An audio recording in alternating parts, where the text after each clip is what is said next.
Load ఈ video చూసిన ప్రతి ఒక్కరు కూడా ప్రత్యేకంగా వందనాలు. మా పక్కింటి వాళ్ళు పండగ చేసుకున్నారంట. జనవరి 14, 15 ఆ టైంలో పండగలకి పెద్దలకి పెట్టుకుంటారంట మూలకి. అలాంటి పండగ ముందుగా వారు 1 వీక్ బిఫోరే వాళ్ళు మూలకు పెద్దలకు పెట్టుకుంటారంట. ఆమె పిలిచింది, అంకుల్ గారు అని పిలిచారు. పిలిచి మా పండగ అంకుల్ గారు, కానీ ఇది మేము మూలను పెట్టలేదు మేము అంకుల్ అని ఆమె ఎంతో మంచిగా చెప్పి ఈ యొక్క ఆహారం మాకు ఇచ్చింది. కొంతమందికి సంస్కారం ఉంటుంది, ఎందుకంటే క్రైస్తవులు మూలం పెట్టినవి తినరని వాళ్ళకి తెలుసు.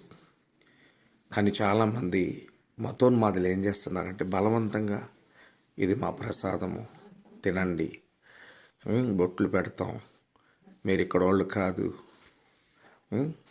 ఇంగ్లీష్ వాళ్ళు, మాలదేవుడు అని అవమానిస్తూ ఉన్నారు.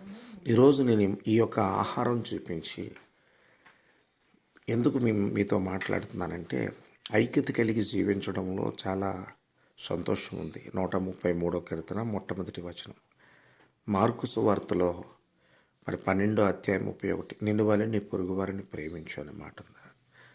క్రైస్తవులు కూడా క్రిస్మస్కి ఎవరన్నా వస్తే వారు అయ్యప్ప స్వామాల్లో కూడా చాలామంది వచ్చి కూర్చుంటూ ఉంటారు, కేక్ ఇస్తే తింటుంటారు.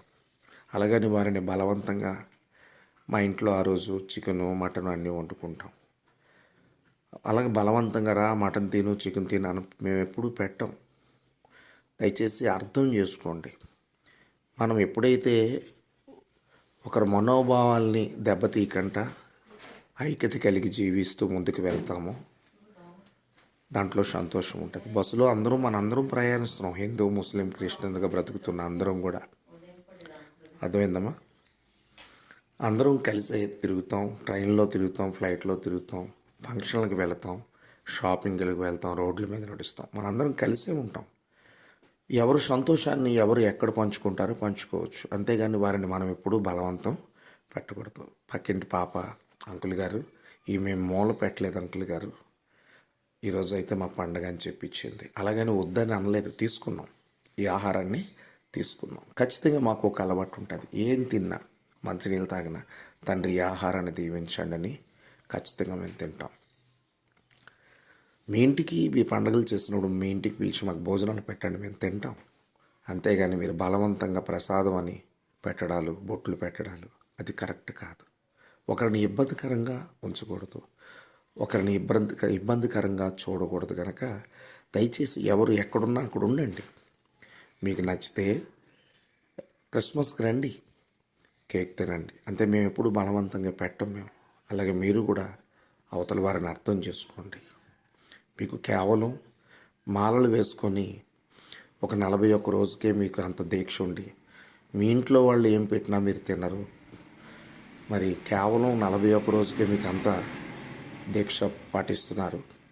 మాలలు వేసుకున్న మిమ్మల్ని పిలిచి మేము చికెన్ బిర్యానీ తిను అని మేము అనలేము కదా.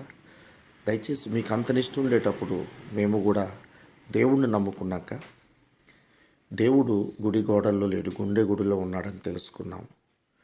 దయచేసి మేము కూడా విగ్రహమునికి అర్పించే ప్రసాదాలు మేము తినం గనక అర్థం చేసుకోండి. దయచేసి మా జీవితకాలం అంతయు ఇది మేము పాటిస్తాం. అలాగని మీరు పండగలు చేసుకునేటప్పుడు మమ్మల్ని పిలిచి మీ ఇంట్లో భోజనాలు పెట్టండి, మేము తింటాం, తినము అనం. కానీ బలవంతంగా బల్లిచ్చే మోసాలు ప్రసాదాలు పెడితే తినను అంటున్న తినని బలవంతం చేస్తున్నారంటే అది మతోన్మాదంకి సంబంధించిన ఆలోచన. దయచేసి కలిసిమెలిసి వెళదాం. హిందూ ముస్లిం క్రిస్టియన్ బ్రతుకుతున్న మనందరం ఒక్కటే. ఎవరు ఎక్కడున్నా వారి సంతోషాన్ని మనం ఇబ్బంది పెట్టకుండా మనందరం ముందుకు సాగుదాం. Praise the Lord. God bless you all.